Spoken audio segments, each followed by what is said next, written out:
দৈনিক আজকের বাংলায় স্বাগত। হরিপুরের বিশ্ব শিক্ষা দিবস পালিত। শিক্ষকের কণ্ঠস্বর, শিক্ষার নতুন সামাজিক অঙ্গীকার এই প্রতিপাদ্যকের সামনে রেখে সারা বিশ্বের ন্যায় শিক্ষকের বিরচিত মর্যাদা ও সমুন্নত রাখতে ঠাকুরগাঁয়ে হরিপুর উপজেলায় বিশ্ব শিক্ষা দিবস পালিত হচ্ছে। আজ শনিবার সকাল 11টায় উপজেলা পরিষদ চত্বর থেকে বিশ্ব শিক্ষা দিবস উপলক্ষে এক বর্ণাঢ্য র্যালি শুরু হয়। হরিপুর আলিম মাদ্রাসার মাঠে গিয়ে শেষ হয়। পরে এই আলোচনা সভা অনুষ্ঠিত হয়। উক্ত অনুষ্ঠানে প্রধান অতিথি হিসেবে উপস্থিত ছিলেন হরিপুর উপজেলা নির্বাহী কর্মকর্তা মোহাম্মদ আশরাফুজ্জামান। আসলে অনেক আবেগ কাজ করে এবং অনুষ্ঠানের সভাপতি হিসেবে আমাকে নির্বাচিত করা হয়েছে। সেখানে যে রেজলিউশন লিখে নিয়ে আসা হয়, এটা আসলে স্বাক্ষরযোগ্য না। যে ভাষায় লেখা হয়, শিক্ষকেরা যে ভাষায় লেখে, সেটা স্বাক্ষরযোগ্য না। তো আপনাদেরকে আমি অনুরোধ করব, অনেক প্রতিষ্ঠানের ক্যাশ রেজিস্টার নেই, কোনো হিসাব পাতি নেই, কিছুই নেই। এইভাবে শিক্ষা প্রতিষ্ঠানগুলো চলতে পারে না। আপনাদেরকে এখানে আরো সচেতন হতে হবে এবং আরো ভূমিকা রাখতে হবে। আপনারা আপনাদের শিক্ষার্থীদের শুধু বই পড়লো, পাশ করলো, এটা তারা বর্তমান বিশ্বে যখন তারা যাবে, এখানে হরিপুর থেকে বের হয়ে যদি দিনাজপুরে যায় বা ঢাকায় যায়, এরা প্রতিযোগিতায় খুব বেশি ভালো করতে পারে না। দুই একজন অতি মেধাবী প্রতিষ্ঠান হয়তো করে ফেলবে, আপনারা হয়তো গর্ব করবেন। তো আপনাদের ভূমিকাটা কি? তো যাই হোক, আজকে বিশ্ব শিক্ষক দিবস। এই শিক্ষক দিবসে আমি শ্রদ্ধা জানাচ্ছি আমার নিজের শিক্ষক সহ সকল শিক্ষক যারা এই পেশার সঙ্গে আছেন, জড়িত আছেন।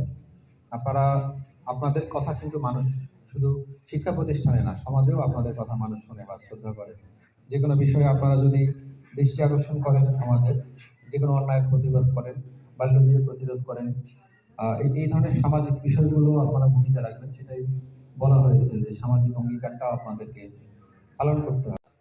উক্ত অনুষ্ঠানে সভাপতিত্ব করেন হরিপুর উপজেলার মাধ্যমিক শিক্ষা কর্মকর্তা রায়হানুল ইসলাম মিয়া।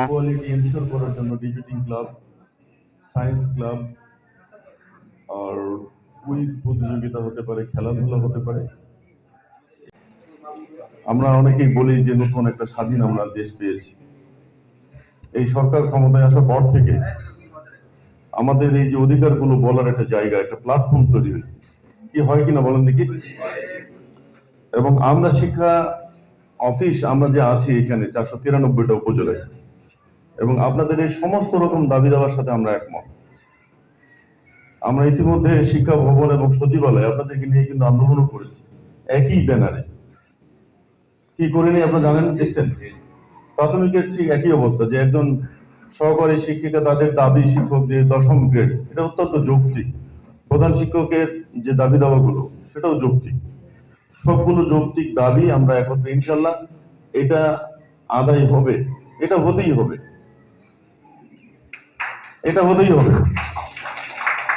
আমরা বেশ কিছুদিন আগে প্রত্যেকটা উপজেলা নির্বাহী অফিসারের মাধ্যমে আমরা শিক্ষা উপদেষ্টা বরাবরে স্মারকলিপি দিয়েছি। শুধুমাত্র হরিপুর দিতে পারিনি,